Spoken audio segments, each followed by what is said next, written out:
Y muy de mañana, el primer día de la semana, vinieron al sepulcro ya salido el sol.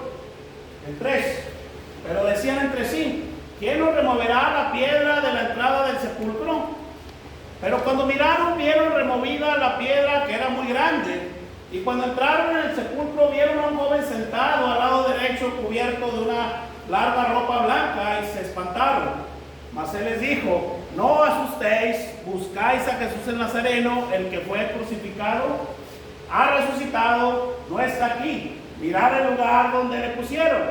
Pero id, decid a sus discípulos y a Pedro que el que va delante de vosotros a Galilea, allí le veréis, como os dijo. Y ellas se fueron huyendo del sepulcro, porque les había tomado temblor y espanto, y decían nada a nadie, porque tenían miedo. Vamos a hacer una oración, hermanos. Padre bendito que estás en el cielo, Señor, gracias por tu linda y hermosa palabra, Señor. Gracias porque nunca vuelve vacía, Señor. Te pido, Señor, que prepares nuestros corazones, Señor, prepara nuestro entendimiento para poder entender las cosas, Padre, y poder salir grandemente edificados, Señor. Que podamos tomar esta comida espiritual y podamos aprovecharla al 100%, Señor. Iniciamos esta prédica, Señor, con el único fin de darte toda la gloria y toda la honra, porque solamente tú la mereces. En el nombre precioso y poderoso de Cristo Jesús. Amén. La prédica del día de hoy, hermanos, se llama ¿por qué buscáis entre los muertos al que vive? ¿Verdad? Vivimos en un mundo, hermanos, que tristemente está lleno de idolatría. A lo largo de la historia se han levantado muchos líderes, ¿verdad? Hemos visto que se han levantado infinidad de religiones, de líderes religiosos, ¿verdad? Y muchas maneras de pensar. Hay una estrofa de una canción que me puso a mí a reflexionar, ¿verdad? Y esta estrofa yo creo que esa canción mucha gente la conoce, ¿verdad? Esta estrofa dice así, dice: en la tumba de Mahoma están los huesos de Mahoma, en la tumba de Buda están los huesos de Buda, no hay ídolo que haya resucitado todavía, solo Cristo al tercer día dejó la tumba vacía, ¿verdad? Mahoma, bueno, ¿quién era Mahoma? ¿Verdad? Mahoma más o menos estuvo en la época de 570 al 632 después de Cristo. Fue un profeta y fundador del Islam, considerado por los musulmanes como el último y más importante mensajero de Dios. Se hace Alá, ¿verdad? El Dios de ellos.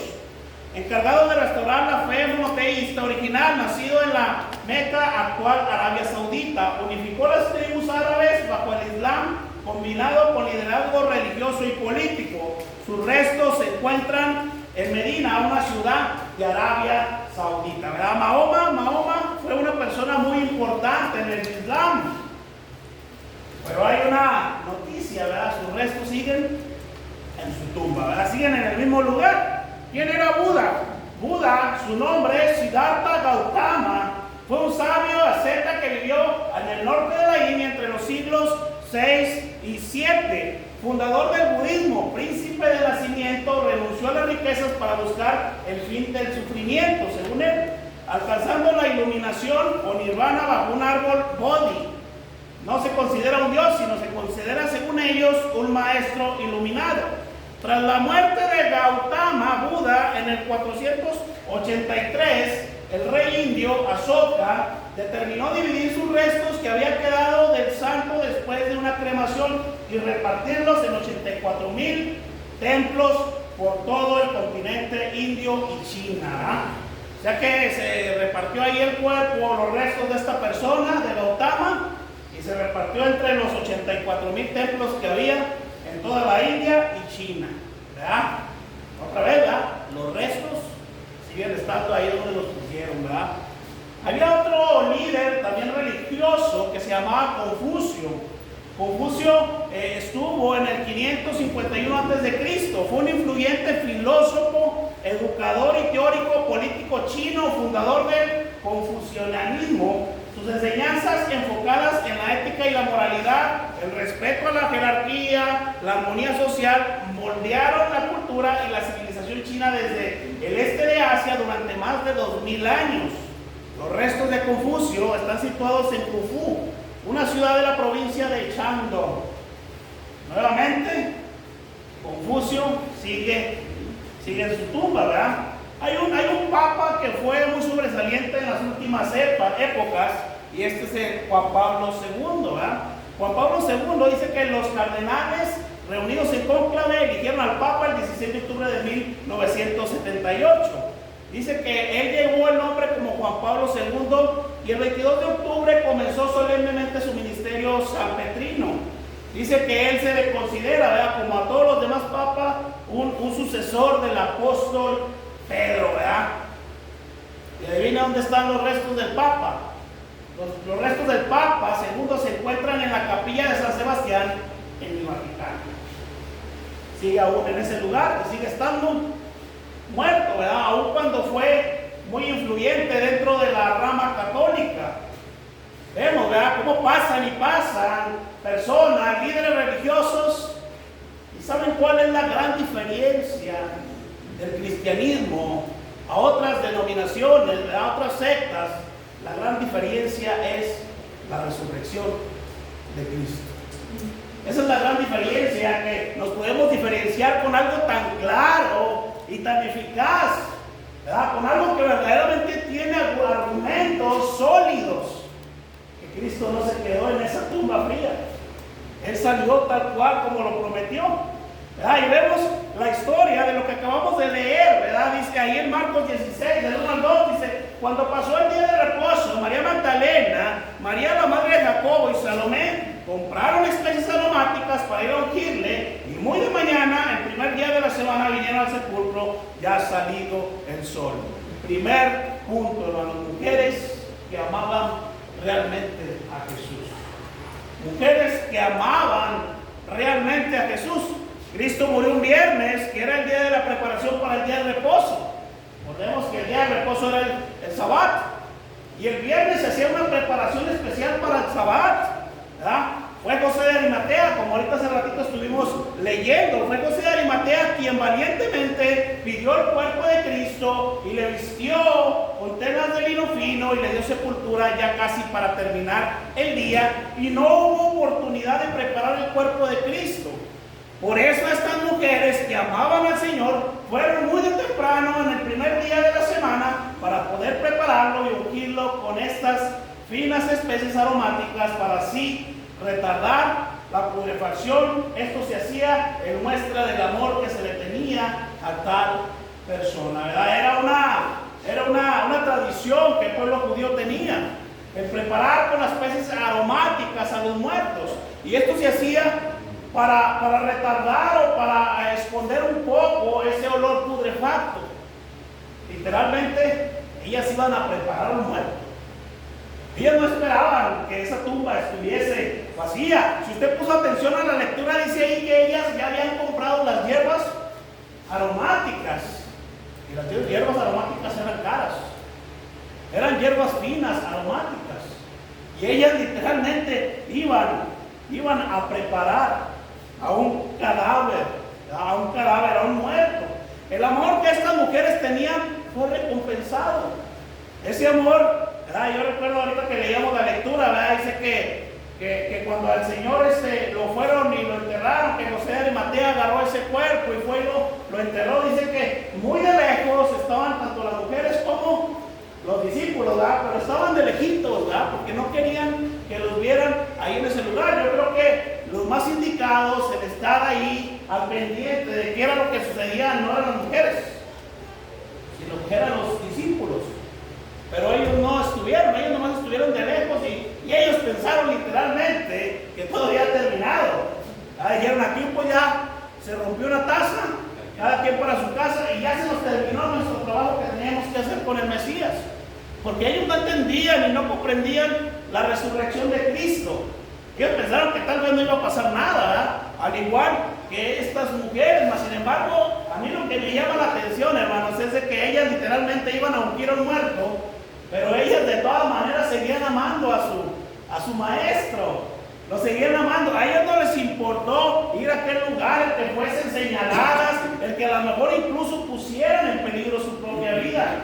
A ellos no les importó en lo más mínimo, mas sin embargo, con ese amor que ellas le tenían a su maestro, por ese amor, ellas fueron y fueron con el propósito de ungir a su maestro, ¿verdad?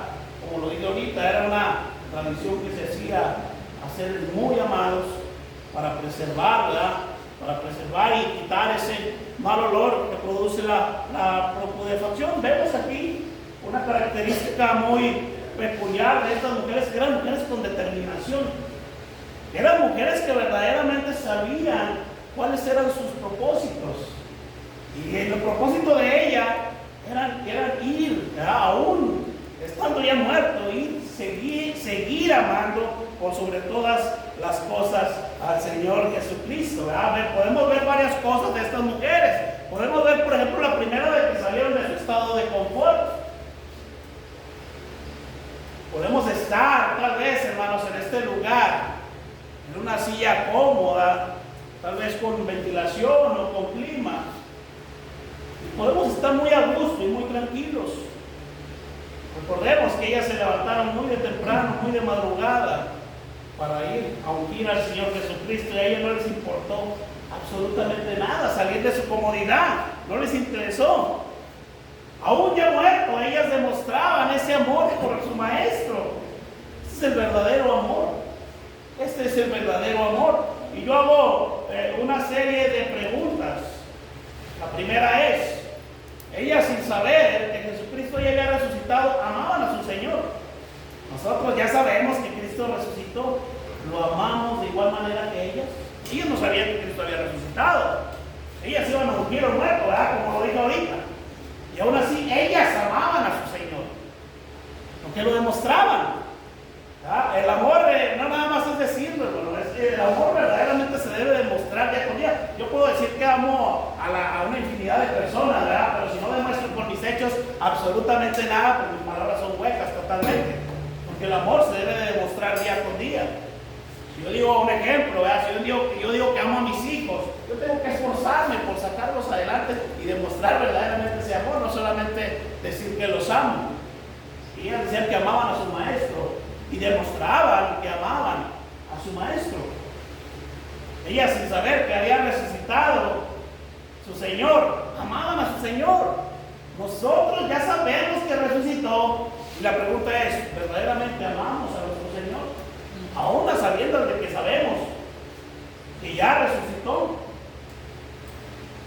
¿Con qué propósito sirvo a la iglesia? ¿Con qué propósito vengo a la iglesia? ¿Vengo por tradición? ¿Vengo por costumbre? ¿Vengo porque me inculcaron mis padres? ¿O vengo porque verdaderamente amo al Señor? Vencemos los obstáculos para agradar al Señor. Ya vemos un obstáculo que ellas tenían. Y ellas iban pensando en todo el camino. Ahorita que leíamos la lectura, ¿cómo vamos a remover esa piedra? ¿Verdad? Esa piedra, dice el versículo, y lo deja muy claro, que era una piedra muy grande.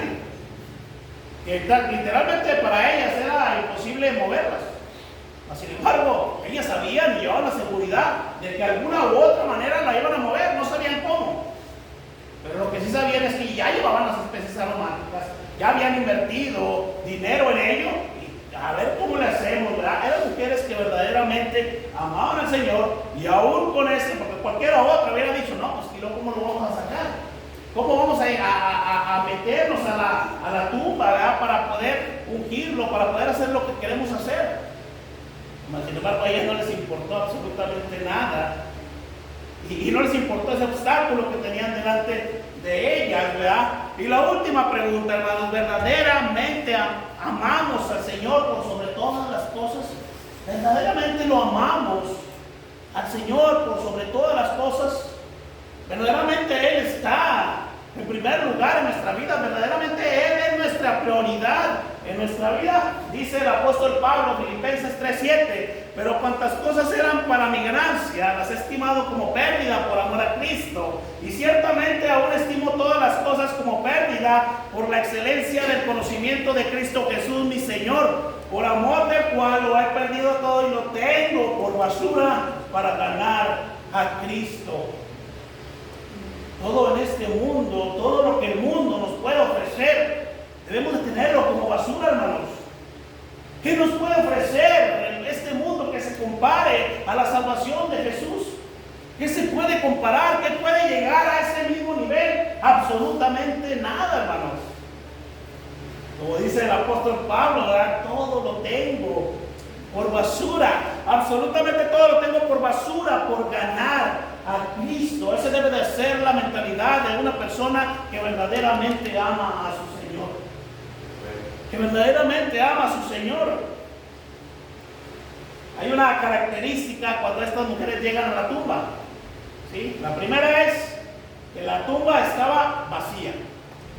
La segunda era que estaba abierta. Y la tercera era que estaba sin vigilancia.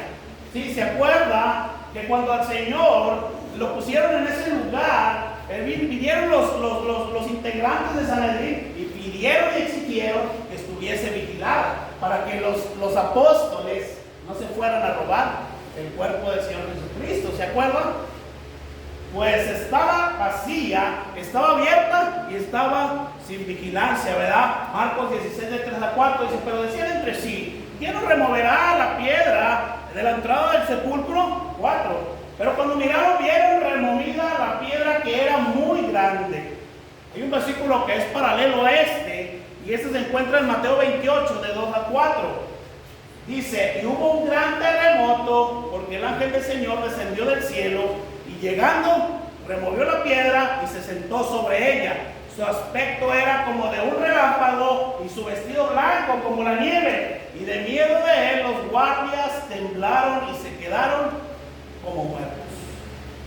Los guardias temblaron y se quedaron como muertos.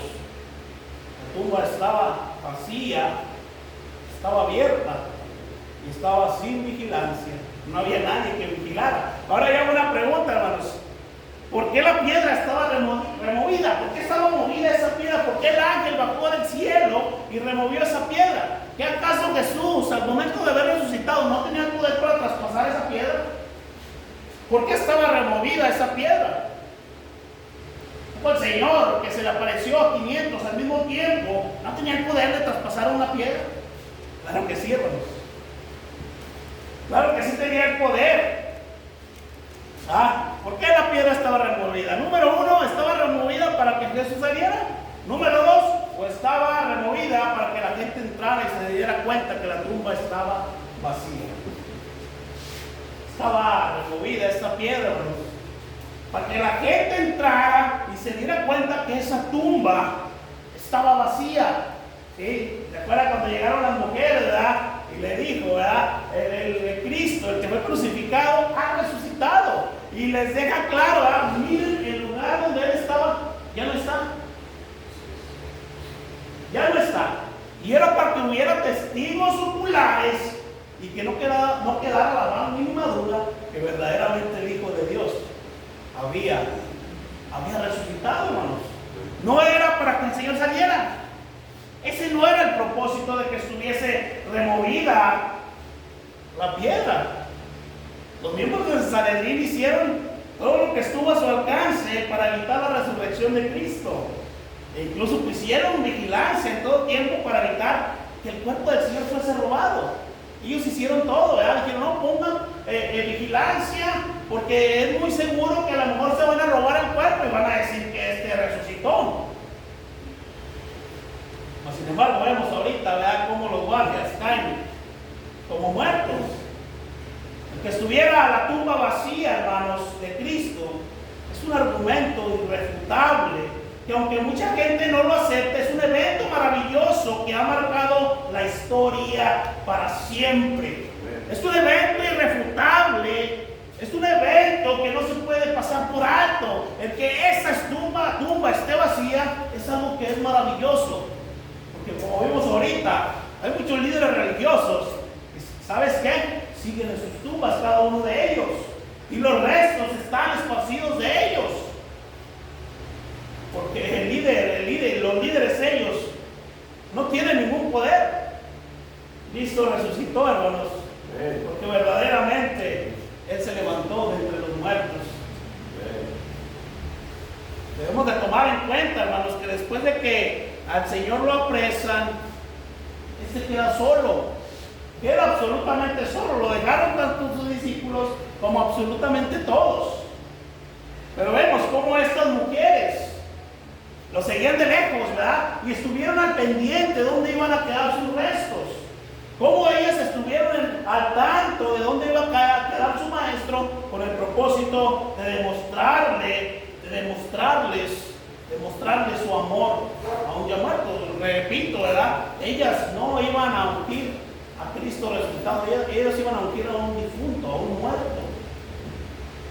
Después de haber Cristo resucitado, ya nada fue igual para los apóstoles, hermanos. La resurrección de Cristo abrió los ojos espirituales y entendieron cuál era su propósito en esta tierra. Vemos que antes de haber resucitado al Señor, vemos cómo muchos fallaron, cómo muchos le dieron la espalda, incluso en la misma muerte, cuando lo apresan. Vemos Pedro cómo lo niega, ¿verdad? 1 Corintios 15:5 dice: y que apareció a Cefas y después a los 12. Después apareció más a 500 hermanos a la vez, y de los cuales muchos viven aún y otros ya duermen. El 7. Y después apareció a Jacobo después de todos los apóstoles. El 8. Y al último de todos, como uno abortivo, me apareció a mí, porque yo soy el más pequeño de los apóstoles, que no soy digno de ser llamado apóstol, porque perseguí a la iglesia de Dios, ¿verdad? Son palabras del apóstol Pablo.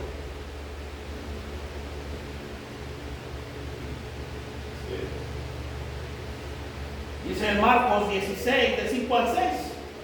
Y cuando entraron en el sepulcro, vieron a un joven sentado del lado derecho, cubierto con una larga ropa blanca, y se espantaron. Mas él dijo: no os asustéis, buscáis a Jesús Nazareno, el que fue crucificado. Él ha resucitado, él no está aquí.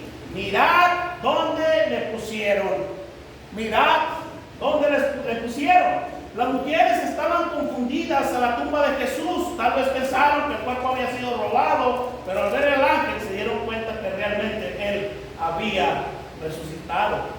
Vemos cómo el Señor, hermanos, después de que todo el mundo le dio la espalda a él, vemos cómo está lleno de gracia y de misericordia. Cómo él siempre, ¿verdad? Lo malo siempre lo pagó por lo bueno.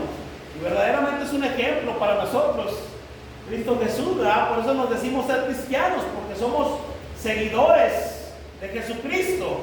Marcos 16, del 7 al 8 dice: pero id, decid a sus discípulos y a Pedro, el que va delante de vosotros a Galilea, allí le veréis como os dijo. Ahora ya una pregunta. Aquí en este versículo dice: pero id, decid a sus discípulos, pero también dice muy especialmente y a Pedro. ¿Qué discípulo? ¿Qué Pedro no era uno de sus discípulos? Dice: decid a sus discípulos, pero a Pedro también. Dejan claro a Pedro. Yo hago la pregunta: ¿por qué a Pedro?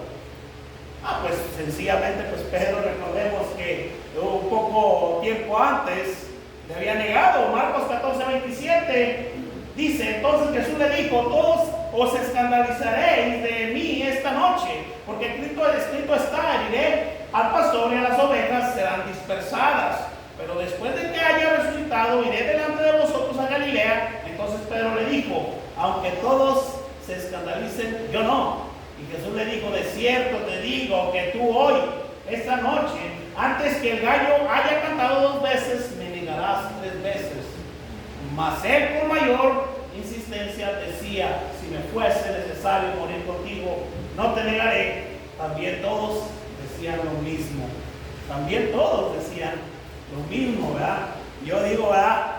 Como Pedro, ¿verdad? Al momento de darse cuenta que él resucitó, ¿verdad? Yo creo que traía ese remordimiento como ser humano en su corazón, ¿verdad? De cómo le había fallado a su maestro.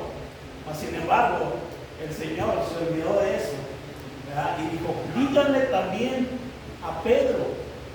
Vemos cómo el Señor es un Señor hermoso, es un Señor de segundas oportunidades, un Señor que nos da la oportunidad una vez más, aun cuando le fallamos.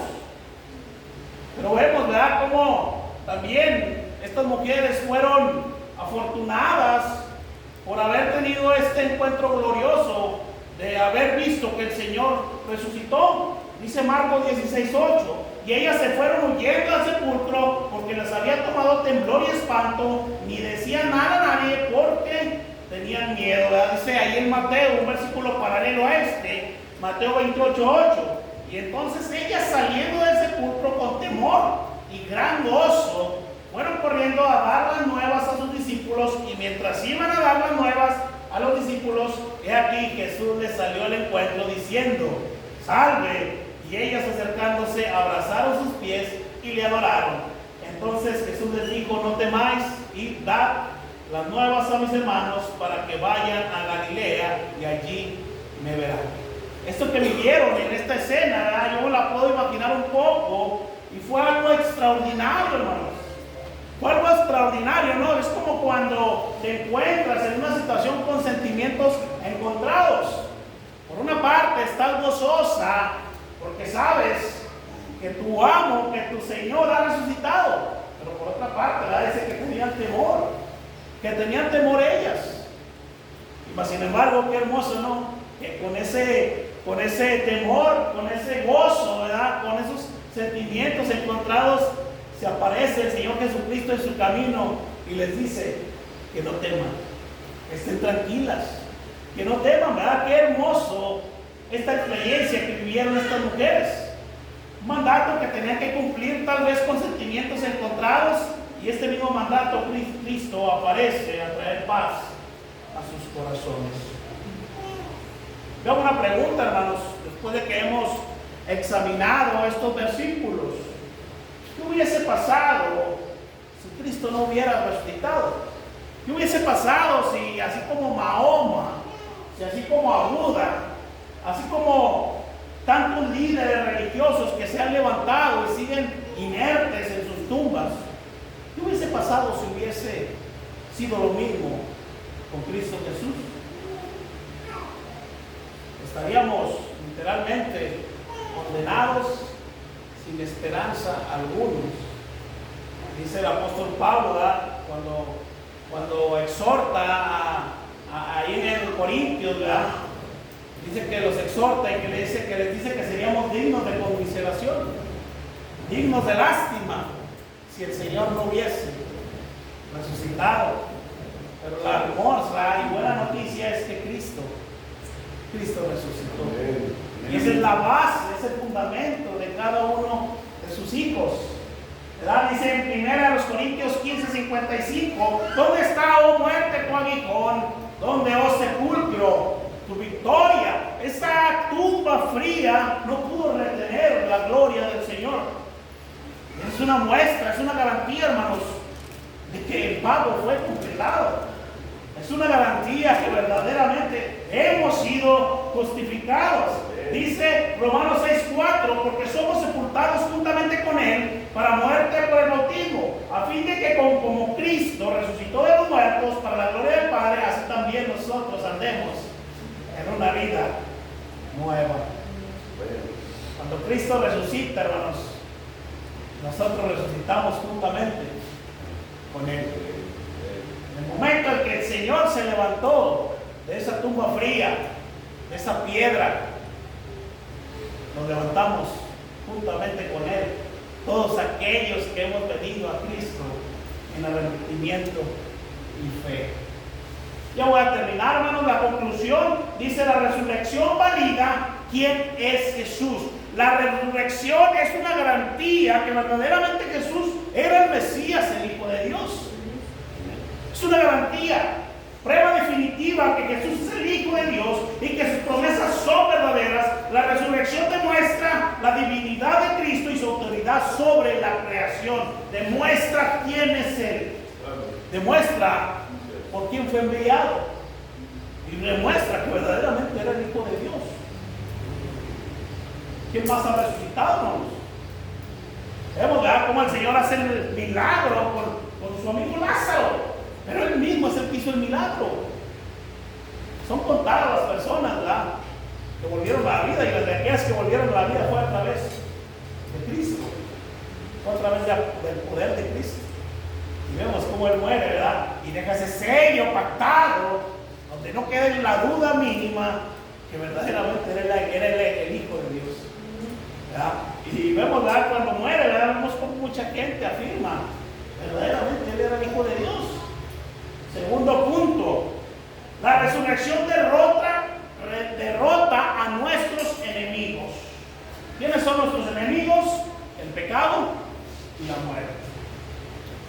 resurrección derrota, en la cruz del Calvario, tu muerte espiritual fue derrotada. Y también fue derrotado el pecado. Porque obviamente a través del pecado merecemos la muerte. Sin embargo, Cristo resucitó y esos enemigos fueron derrotados. Pero fueron derrotados para aquellos que vienen a Cristo en arrepentimiento y fe, ¿verdad? Por ahí hemos visto que muchas personas dicen que a través de la muerte de Cristo se obtuvo salvación para todo el mundo.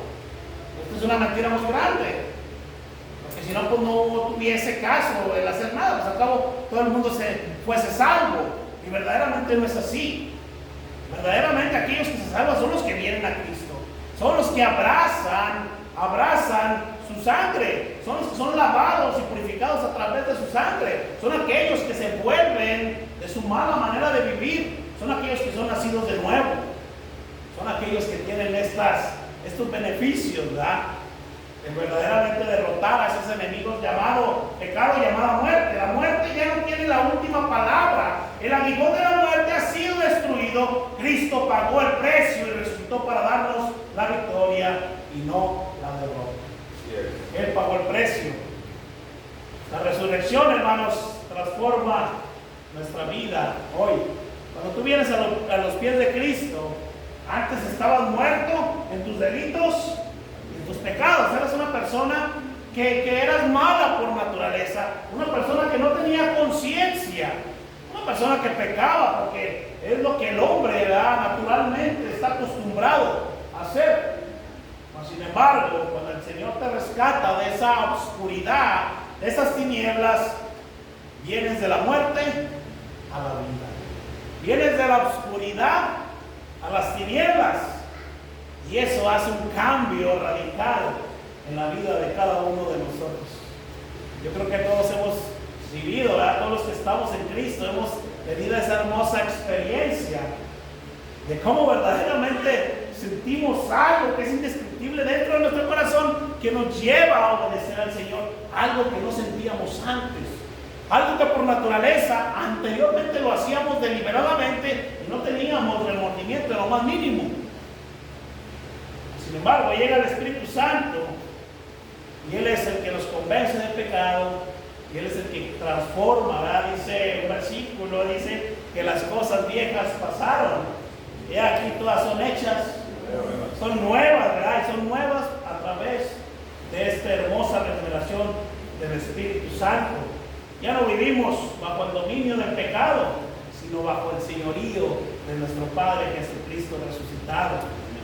Esto nos da valentía para combatir, ¿verdad? Combatir día con día y predicar el Evangelio y vivir una vida totalmente nueva, ¿verdad? Por eso, cuando vemos, ¿verdad?, a las personas, cómo era su manera de actuar, y vemos ese cambio radical en sus vidas, esa regeneración sobrenatural, ¿verdad? Y vemos, esta persona no es lo que era antes, verdaderamente pasó algo en esta persona yo la conocí, y esta persona era así, era asá, yo la conocí, los pecados que él practicaba, y vemos cómo de pronto así ha cambiado su vida totalmente. Es una persona que es más amable, es una persona que no se parece en lo más mínimo a lo que era antes, y este hermoso milagro solamente lo puede hacer el Espíritu Santo.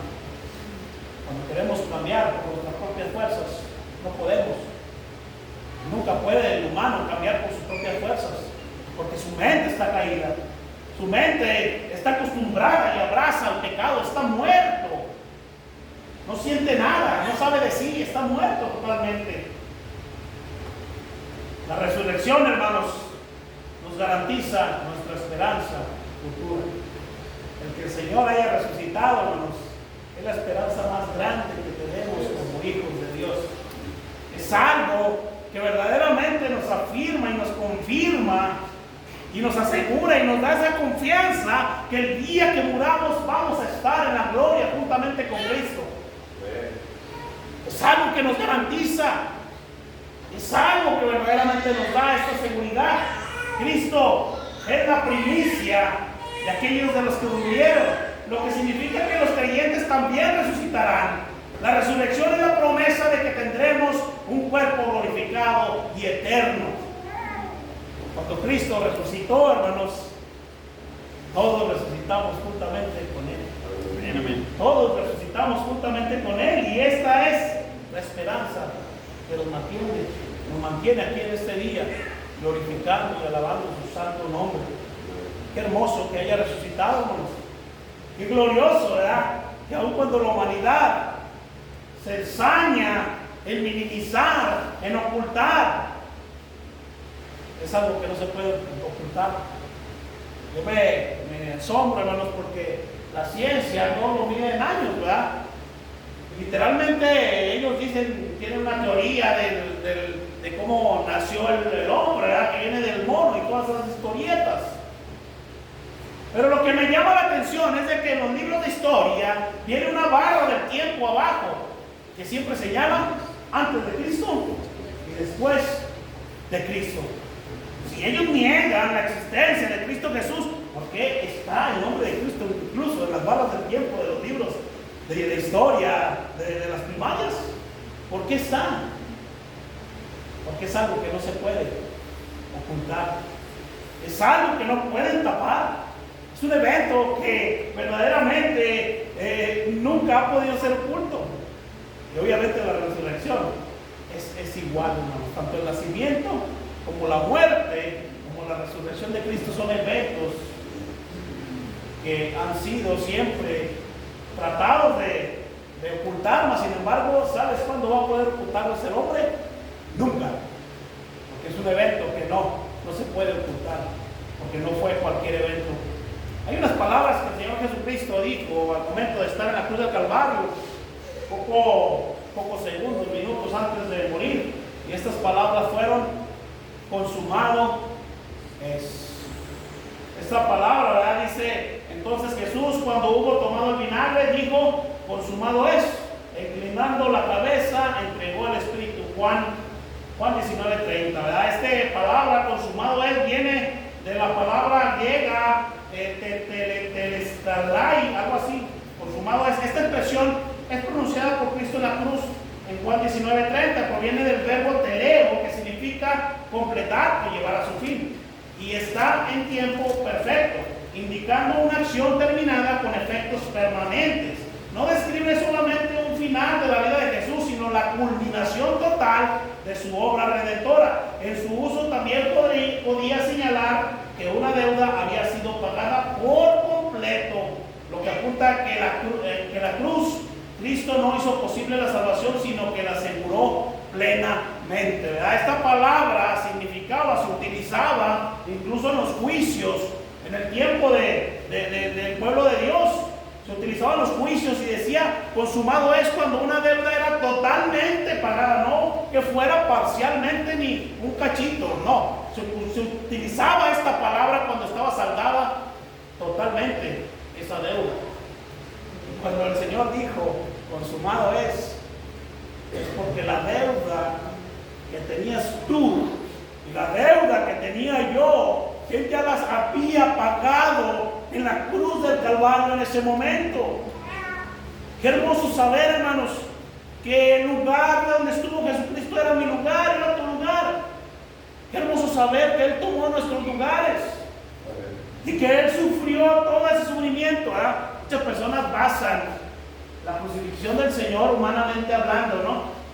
Lo dicen: no, que cargó la cruz y que la cruz pesaba quién sabe cuánto y que la laceraron tantas veces. No que esta información no sea importante, sino que lo que verdaderamente le pesó al Señor es cargar todo el pecado de cada uno de nosotros. ¿Qué es lo que más detesta el Señor? El pecado, hermanos.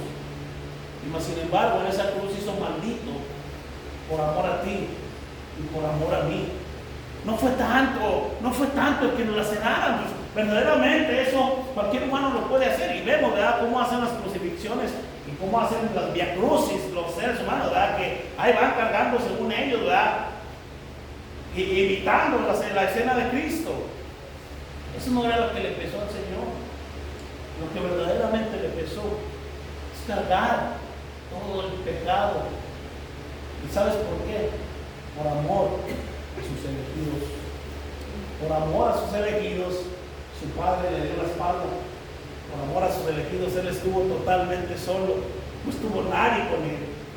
Dice: oh Padre, ¿por qué me has desamparado? ¿Por qué me has dejado solo cuando más te necesito?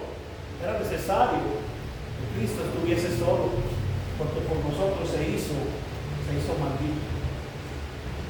Debemos de llevar a reflexionar, hermanos, y no solamente porque estos días sean de Semana Santa, ¿verdad? Y veamos en la televisión, ¿verdad?, como películas, ¿verdad?, incluso veamos por ahí en las noticias, ¿verdad?, los viacrucis.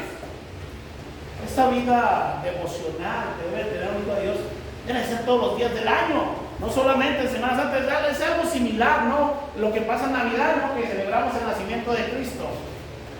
No debe ser por las fechas.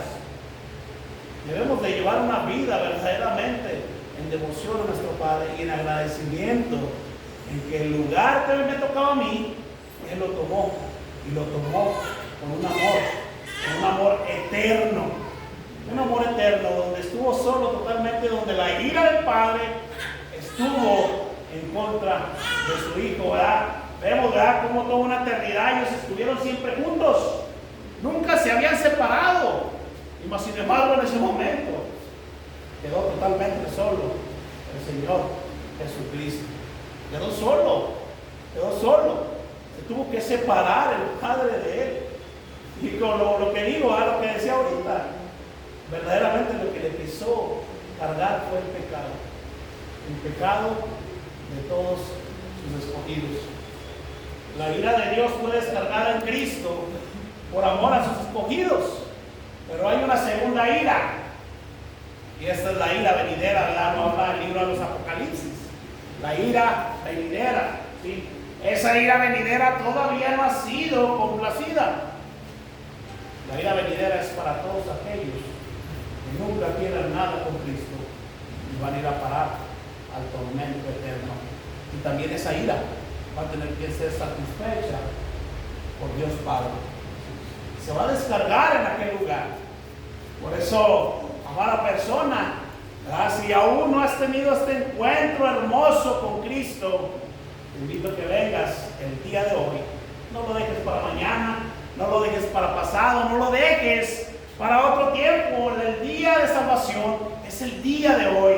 ¿Por qué el día de hoy? Porque no tenemos asegurada la vida. Si algo como seres humanos tenemos seguro, eso es la muerte, y todos nos vamos a morir. El que diga que nunca se va a morir, yo le digo con toda seguridad que es un mentiroso. Todos nos vamos a morir tarde que temprano. Estamos formados. ¿Cuándo? No sabemos. Solamente el Señor es el único que sabe. Pero si tú no has tenido este encuentro maravilloso con Cristo, te invito de todo corazón que vengas a los pies de Cristo, vengas a aquel que resucitó, vengas al verdadero y sabio Dios, vengas a aquel que vino y pagó tus pecados en la cruz del Calvario. Y déjame decirte que si tú vienes a Él en arrepentimiento y fe, te aseguro que Él te va a abrazar con su amor incomparable. Un amor verdadero, un amor que viene de lo más profundo de su corazón, un amor genuino, un amor que no es superficial, un amor porque Él es amor. Su esencia del Señor es amor. Y si tú vienes a Él, déjame decirte, dice que el que a mí viene, yo no le echo fuera. Así dice el Señor. El que a mí viene, yo no le echo afuera. Es necesario que vengas a los pies de Cristo. Dice su palabra cuando los discípulos compartían el Evangelio, decía siempre, su frase era: arrepentíos y convertíos. Arrepentíos de vuestra mala manera de vivir y convertíos a Cristo. Arrepentidos y convertidos. Yo voy a terminar, vamos a hacer una oración y vamos a darle gracias al Señor porque ha sido tan bueno con nosotros y porque nos ha dado esta salvación que verdaderamente no la merecemos, mas sin embargo ha derramado su gracia en cada una de nuestras vidas. Vamos a orar. Padre bendito que estás en el cielo, Señor, gracias, Padre, porque nunca vamos a saber, nunca vamos a comprender, Señor, cuál fue el verdadero precio que se pagó, Señor. No podemos entender, no podemos comprender, Señor, que lo que tú más detestas Lo que tú más aborreces, Señor, lo tuviste que cargar por amor a tus hijos, Padre. Gracias, Señor, porque tomaste nuestro lugar, Señor, en esa cruenta cruz. Gracias, Señor, porque por culpa de nosotros te hiciste maldito, Señor, para justificarnos delante del Padre, Señor. Gracias, Señor, porque esta es una garantía que un día te veremos cara a cara, Señor. Que un día seremos toda una eternidad a tu lado, Señor. Padre bendito, te pido, Señor, que esto que hemos compartido el día de hoy, Señor, nos lleve a reflexionar cuán verdaderamente te amamos, Señor. Cuán verdaderamente eres lo principal en nuestras vidas, Señor. Cuán verdaderamente en el lugar que te ponemos, Señor. Te pido que reflexionemos, que podamos reflexionar, Señor, y podamos entender que tú siempre vas a exigir el primer lugar en nuestras vidas, Señor. Que tú nunca vas a estar en un segundo ni en un tercero. Tú siempre vas a exigir el primer lugar de tus hijos, Señor. Que ese sea nuestro deseo de ahora en adelante, Señor. Si estamos fallando, te pedimos perdón, Señor, porque sabemos que en este mundo nos distraemos, Señor. Pero te pedimos, Señor, que siempre nuestros ojos estén puestos en ti, Señor. Y que siempre nuestra prioridad seas tú, Padre. A ti sea toda la gloria y sea toda la honra, Señor. Te damos gracias porque has sido muy bueno, Señor, y porque nos pagas conforme a nuestros hechos, Padre. Gracias por haber tomado ese hermoso lugar, Señor, y gracias por haber resucitado y darnos esta salvación tan hermosa, Padre. Te damos toda la gloria y la honra a ti, Señor, porque solamente tú la mereces. En el nombre precioso y poderoso de Cristo Jesús. Amén. Dios les bendiga, hermanos.